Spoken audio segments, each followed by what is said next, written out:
برادر اسلامی ملک ہے، اگر وہ ترقی کر رہا ہے ہم ان کو مبارکباد پیش کرتے ہیں.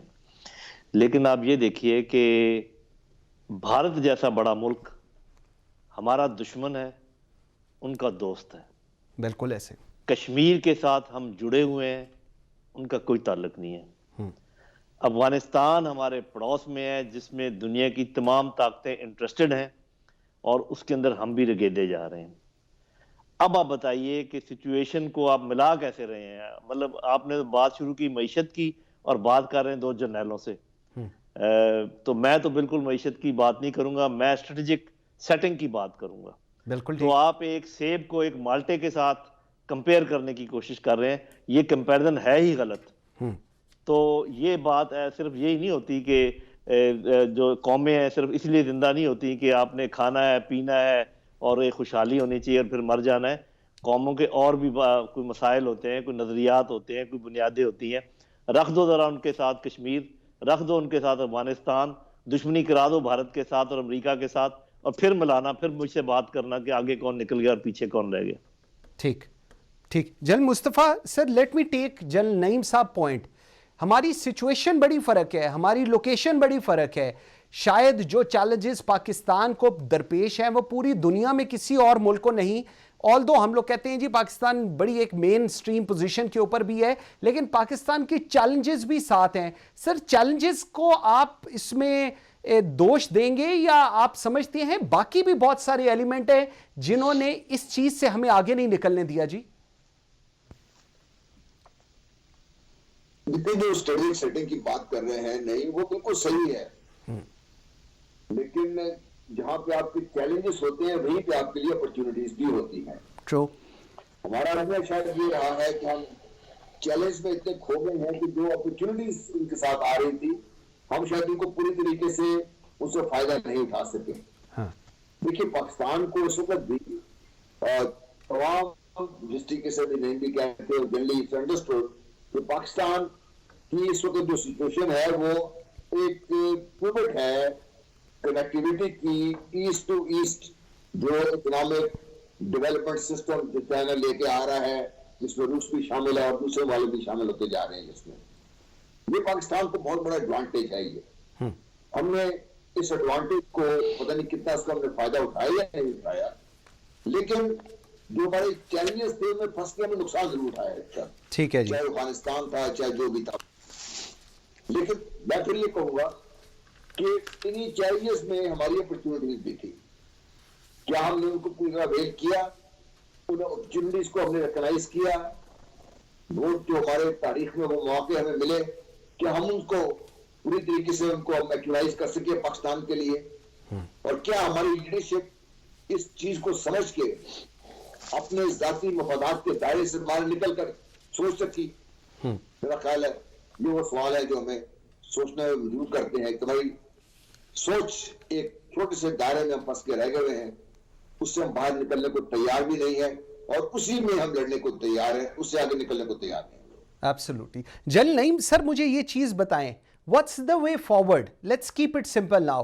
جو گزر گیا وی کانٹ چینج ہسٹری، جو غلطیاں کوتاہیاں سب کچھ ماننے کے بعد سر واٹس دا وے فارورڈ؟ آگے اب کس طرح چلیں گے چیزوں کو لے کر؟ بیکاز انفارچونیٹلی ہم لوگ وہیں رک گئے ہیں، ہم لوگ اس سے آگے آنے کو تیار نہیں ہیں، اور کیونکہ ہم الزام لگانے میں ہمارا مقابلہ کوئی نہیں کر سکتا، so we are there. So sir what's the way forward? جی دیکھیں بات یہ ہے کہ جو میں اپنی دانست میں جو بات سمجھتا ہوں وہ یہ ہے کہ سب سے بڑا مدر آف آل سسٹمز جو ہوتا ہے with in any country that is the political system. اگر ہمارا ملک آگے نہیں بڑھ رہا ان تمام چیزوں کے باوجود، اتنے پوٹینشل کے باوجود جس کا جن صاحب بھی ذکر کر رہے ہیں، تو we will have to review our system as a whole, جس میں پولیٹیکل سسٹم جو ہے وہ مین اس کا آپ سمجھ لیں انگریڈینٹ ہے. تو جب تک ہمارے ملک میں موروثیت کا دورہ ہے اور خاندانوں کی حکومت ہے اور اچھے جو اہل لوگ ہیں ان کے اوپر آنے کے کوئی چانسز نہیں ہے. حالانکہ ہر پارٹی میں ہے، ہر پولیٹیکل پارٹی میں بہترین لوگ موجود ہیں، لیکن اس سے پہلے کہ وہ کوئی پوزیشن حاصل کریں وہ اوپر والے لیڈر کا بچہ جوان ہو جاتا ہے اور اس کے حوالے ہر چیز کی جاتی ہے، یا بچی جوان ہو جاتی ہے اس کے حوالے ہر چیز کی جاتی ہے. تو یہ بات اب لکھ کے رکھ لیں، جب تک آپ کا نظام اس نہج پہ چلے گا جیسے کہ چل رہا ہے تو کچھ بھی نہیں ہو سکتا. ہم جیسے کہہ رہے ہیں کہ پتہ نہیں ساکت کھڑے رہیں گے یا کیسے آگے جائیں گے یا نہیں جائیں گے، میں اس بارے میں کچھ نہیں کہہ سکتا. یہ میرا تجزیہ ہے، غلط ہو سکتا ہے. اور یہ بھی میں بتا دوں کہ ہماری جو نجات ہے وہ کسی اچھے پولیٹیکل سسٹم میں ہی ہے. کوئی اور اگر بالکل ٹھیک. حکومت کرنے کی کوشش کرے، چاہے وہ جوڈیشری ہو، چاہے آرمی ہو، چاہے کوئی ہو، اس سے بات نہیں بنے گی. کیونکہ یہ کام سیاستدانوں کا ہے، اور اچھے سیاستدان ہمارے ملک میں موجود ہیں، اچھے سوچ کے لوگ موجود ہیں. ان کو نظام پتہ ہے کہ 2 ٹیئر گورنمنٹ کیا ہوتی ہے اور 3 ٹیئر گورنمنٹ کیا ہوتی ہے. انہوں نے پڑھا ہوا ہے یہ سب کچھ، لیکن وہ ان کے ہاتھ میں کچھ ہے نہیں. جن کے ہاتھ میں ہے، جن کے ہاتھ میں پیسہ ہے، انہی کے ہاتھ میں پاور ہے. وہ پاور کے ذریعے پیسہ بناتے ہیں، پیسے کے ذریعے مزید پاور حاصل کرتے ہیں، اور یہ ایک نظام چل رہا ہے. یہ ہمیں کبھی بھی کسی اچھی جگہ پر نہیں لے کے جائے گا. جل مصطفیٰ سر آپ کی طرف آتا ہوں. OIC کا سر اجلاس ہوا آج اور فارن منسٹر وزرائے خارجہ کا تھا. سر پاکستان اور افغانستان کی بات ہوئی اور افغانستان کو لے کر جی افغانستان کی سچویشن وہاں پر جو کچھ ہے، سر پاکستان کیا اس سے اخذ کرنا چاہ رہا ہے؟ دنیا کیونکہ ایک یہ بڑا سٹرونگ ویو یہ ہے کہ امریکہ ہمیشہ سے امریکہ کی جنگ لڑ کے ایسی سچویشن میں پاکستان کو پیچھے چھوڑ کے چلا جاتا ہے، لیکن اب یہ جو پوری سچویشن ہے، کیا آپ دیکھتے ہیں OIC سے کوئی فائدہ ہوگا؟ کوئی آپ سمجھتے ہیں OIC اتنی اتھینٹک ہے کہ اس کے کوئی ریزلٹ سے پوری دنیا میں کوئی امپیکٹ پڑ سکے؟ جی دیکھیے، کلیکٹیولی OIC کے پاس جو ریسورسز ہیں وہ شاید دنیا میں اتنے اور ملک اکٹھے کر دیں، شاید ان کے پاس نہ ہوں گے. نمبر 1. نمبر 2، کلیکٹیولی OIC کے پاس وہ سسٹمز ہی موجود ہیں جس کے تحت افغانستان کو اس بحران سے بچایا جا سکتا ہے یا نکالا جا سکتا ہے اس میں. اور کلیکٹیولی اگر OIC یہ فیصلہ کر لیتی ہے تو جو بھی وہاں پہ حکومت ہے افغانستان میں، وہ اپنے پاؤں پر کھڑی کی جا سکتی ہے. یہ بڑا کریٹیکل ہے اس میں. اور کیا OIC کر پائے گی؟ کیا OIC یہ چیلنج لے پائے گی؟ یا اگر OIC یہ چیلنج نہیں لے گی، اپنے آگے بڑھ کر اس چیلنج کو نمٹنے کے لیے کارروائی نہیں کرے گی، ایک میکانزم ان پلیس نہیں کرے گی، تو یقین رکھیے اگر پاکستان خدا نخواستہ افیکٹ ہوگا افغانستان کی ڈیسٹیبلائزیشن سے، تو OIC میں بچ نہیں سکے گا. اس سے OIC میں اتنا ہی ٹارگٹ ہوگا. داعش اگر افغانستان میں مضبوط ہوگی تو OIC میں اتنا ہی تنگ کرے گی وہاں پہ. اس لیے میں سمجھتا ہوں کہ OIC کے پاس یہ موقع ہے اس وقت اپنے آپ کو ریسرٹ کرنے کا. جو اس کی ریپوٹیشن اب تک رہی ہوئی ہے اس سے باہر نکل کر اپنے آپ کو ایک ایفیکٹو باڈی کے طور پہ پیش کرنے کا. ٹھیک، بالکل ٹھیک. جل نعیم سر، ایک اور سائیڈ یہ ہے، ایک اور کرٹیسزم جو ہم نے دیکھا ہے وہ یہ ہے کہ جی آپ افغانستان کی بات کر رہے ہیں اور پاکستان آج کشمیر کی بات نہیں کر رہا، پاکستان آج فلسطین کی بات نہیں کر رہا، اور پاکستان آج صرف اور صرف افغانستان کی بات کر رہا ہے. OIC اپنا اس میں رول تو جو ادا کرے گی سو کرے گی.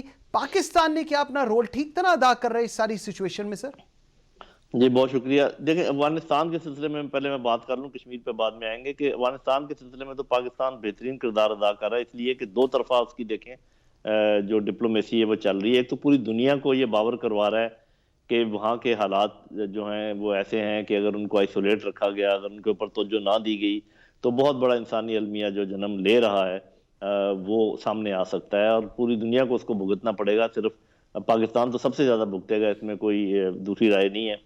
اور دوسری طرف پاکستان جو انٹرم افغان حکومت ہے ان کے ساتھ بھی رابطے میں ہے، ان کو بتانے کی پوری کوشش کر رہا ہے کہ جتنا آپ ایڈجسٹ کر سکتے ہیں، جو دنیا کی ڈیمانڈز ہیں وہ کریں تاکہ آپ کے مسائل حل ہوں.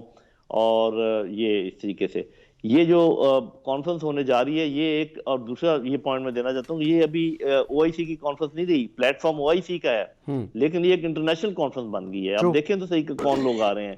P5 کے ملک آ رہے ہیں، امریکہ آ رہا ہے، روس آ رہا ہے، چین آ رہا ہے، اور یہ اسپیشل ان کے مندوب آ رہے ہیں، افغان انٹرم حکومت کے نمائندے بھی آ رہے ہیں. تو it is a sort of international forum. لیکن ہوگا کیا آؤٹ کم جو میں ایکسپیکٹ کر رہا ہوں؟ دو پیرے تو بالکل کلیئر ہیں کہ کیا ہوں گے. ایک تو یہ ہوگا، آپ دیکھیے گا، اور میں آپ کو بتاتا بھی ہوں کہ یہ کیوں ہوں گے. پہلا پیرا یہ ہوگا کہ اس میں ساری افغانستان کی سچویشن کا احاطہ کیا جائے گا، وہاں پر جو جو مسائل ہیں ان کا احاطہ کیا جائے گا جو اس انسانی المیہ جنم لے رہا ہے. دوسرے حصے میں افغان انٹرم حکومت کو کہا جائے گا کہ آپ سے جو ڈیمانڈز کی جا رہی ہیں آپ میرے اس پہ غور کریں اور یہ خواتین کے سلسلے میں بات کریں, وہاں پر ہیومن رائٹس کا خیال رکھیں, حالانکہ ان میں سے کافی سارے کام وہ کر بھی رہے ہیں. تیسرا جو زیادہ اہم ہے, اب پہلے میں یہ بتاؤں کہ ہونا کیا چاہیے تیسرے میں 2 نقطے ہونے چاہیے مین. امریکہ کو کہا جائے کہ آپ افغانیوں کا جو پیسہ ہے افغانستان کے عوام کا, ان کے حوالے کریں تاکہ وہ اپنے مسائل حل کر سکیں, کیونکہ آپ سب سے پیش بتا رہے ہیں کہ وہاں پر یہ مسئلہ ہے. اور دوسرا مطالبہ یہ ہونا چاہیے اقوام متحدہ اور امریکہ سے کہ آپ ان کے بینکنگ چینل کھولیں تاکہ جو لوگ ان کی مدد کرنا چاہتے ہیں ان کی مدد تو کریں. اگر تو یہ تیسرا حصہ اس طریقے سے ہوا جیسے کہ میں کہہ رہا ہوں, پھر تو کچھ نہ کچھ آپ سمجھیں کہ اس کا فائدہ ہوگا. ادروائز تو بس یہ آئے ہیں بیٹھے ہیں. پاکستان کو ضرور یہ ایڈوانٹیج ہوا ہے کہ وہ جو آئسولیشن کا ایک لوگ باتیں کرتے تھے وہ بالکل بھی نہیں ہے. کتنے لوگ جو ہے نا آئے ہیں پاکستان کی دعوت پر, یہ کیسے. باقی یہ کہ یہ والی کانفرنس چونکہ اسپیسیفک ہے افغانستان کے سلسلے میں, تو یہاں تو کوئی کشمیر کی یا فلسطین کی بات نہیں ہو پائے گی. باقی کشمیر کا آپ الگ پروگرام کریں گے تو وہ تو میں ہمیشہ کہتا رہا ہوں کہ کشمیر کے سلسلے میں پاکستان کا رویہ معذرت خانہ ہے, بالکل ٹھیک کہہ رہے ہیں, یہ نہیں ہونا چاہیے. یہ تو میں ہمیشہ کہتا رہا ہوں, یہ آپ کے کسی اگلے پروگرام میں بات کر لیں گے. ٹھیک ہو گیا. جنرل مصطفیٰ سر, 2 چیزیں بڑی امپورٹنٹ کہ امریکہ بھی ہے یہاں پر, اور امریکہ کو چاہیے جو جنرل صاحب کہہ رہے ہیں کہ ان کے پیسے بھی کھولے, بینکنگ یہ بھی کھولے. سر ایک ایسی ہی کانفرنس یا اس طرح کی ایک کانفرنس ہندوستان میں بھی ہونے جا رہی ہے, اور اس میں بھی جو ایجنڈا ہے وہ افغانستان ہے. اس کو کیسے آپ نریٹ کریں گے جی؟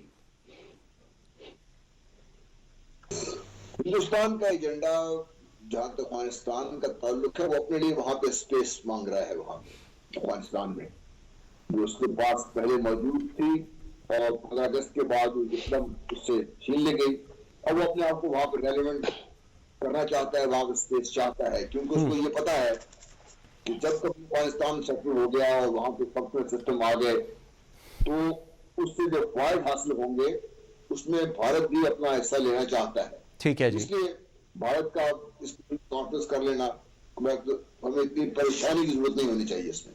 اوکے ٹھیک. تو سر اب اس کو اگر آپ کنکلوڈ کرنا چاہیں, پہلے starting from general Mustafa, sir how do you want to conclude this whole thing, OIC اس کا result, impact on Afghanistan, how do you synchronize that G?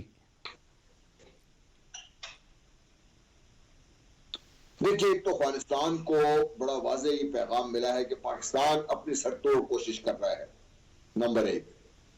Number 2, Afghanistan کو یہ پیغام بھی جائے گا کہ اس کے پاس یہ بھی موقع ہے اس کانفرنس کے بہانے سے ہی اگر کوئی چینجز کرنا چاہتا ہے وہ اپنے سیٹ اپ میں وہ کر لے تاکہ اس کو بھی جو اسپیس چاہیے مل سکے.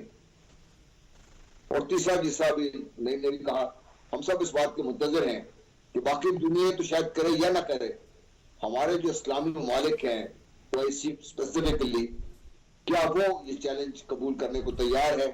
اگر صرف OIC تیار ہو جائے تو افغانستان کے چیلنج سے نپٹنے میں بہت آسانی ہو جائے گی. امریکہ کو مجبور کرنا پڑے گا, اگر OIC اکٹھی ہو جائے تو امریکہ بھی مجبور ہوگا اس پہ. بالکل ٹھیک ہے. جنرل نعیم صاحب سر آپ سے مجھے لاسٹ بتائیے گا, ایک تو I really want to have your view, India کا کیا رول آپ دیکھ رہے ہیں اس ریجن میں افغانستان کے کو لے کر ان پرٹیکولر, اور نمبر 2 جس طرح بھی جنرل مصطفیٰ کہہ رہے ہیں OIC کا رول اس ساری سچویشن کے اندر, اور کیا جو آبجیکٹو ہے, جو لاسٹ آپ کے 2 پوائنٹس ہیں, کیا وہ آبجیکٹو سرو ہوتا آپ کو نظر آ رہا ہے جی؟ جی, انڈیا کا انٹرسٹ تو بہت گہرا ہے اس خطے میں. صرف میرا اپنا خیال یہ ہے, اور میں غلط ہو سکتا ہوں, کہ جو موجودہ انٹرم سیٹ اپ ہے امریکہ اور ہندوستان اس کا کولیپس چاہتے ہیں, کسی صورت میں وہ اس کو کامیاب ہونے نہیں دینا چاہتے. افغانستان میں ان کا انٹرسٹ ضرور ہے کہ یہاں پر وہ حصہ لیں اور سب کریں, لیکن یہ انٹرسٹ ان کا بالکل نہیں ہے کہ یہ جو انٹرم حکومت ہے یہ آگے چلے. جو دوسرا آپ کا پوائنٹ ہے اس میں آپ اتنا صرف کہوں گا کہ کل کے اعلامیے کے بعد ایک چیز واضح ہو جائے گی. دیکھیں OIC کے جو ممالک ہیں اس میں سے کچھ ممالک ہیں جو امریکہ کے انفلوئنس میں ہیں, جی بالکل, کچھ ممالک ہیں جو چائنا, رشیا اور یہ جو وہاں پر امن چاہتے ہیں افغانستان میں وہ ہیں, اور تیسرے کافی سارے ایسے ہیں جو نیوٹرل ہیں, جو کچھ نہیں ہوتے. تو بنیادی طور پہ کل کے اعلامیے سے یہ پتہ چلے گا کہ کیا امریکہ نے اپنا رویہ بدلنے کے بارے میں سوچا ہے اس حکومت کے بارے میں، افغان حکومت کے بارے میں، وہ پتہ چل جائے گا۔ اگر تو انہوں نے سوچا ہے تو وہ شاید کوئی انویسٹمنٹ کی بات کریں، کوئی یہاں پر آنے کی بات کریں، ورنہ وہ اس کو سکٹل ہی کریں گے، بے شک وہ اس کو اٹینڈ کرنے آئے بھی ہوں۔ بالکل ٹھیک ہے۔ لیفٹیننٹ جنرل نعیم خالد لودھی صاحب، لیفٹیننٹ جنرل غلام مصطفیٰ صاحب، sir thank you very much, grateful for your time. O I C کیا کہتی ہے، او آئی سی کا رزلٹ کیا نکلتا ہے، اور موسٹ امپورٹنٹ تھنگ افغانستان کو لے کر دنیا پاکستان کا رول کیا دیکھ رہی ہے اور پاکستان کیا کر رہا ہے، اس کی اکنالجمنٹ ہونا بہت ضروری ہے۔ آئندہ آنے والے دنوں پہ اس پہ ضرور بات کرتے رہیں گے۔ مجھے منصور اعظم قاضی کو اجازت دیجیے، اللہ حافظ۔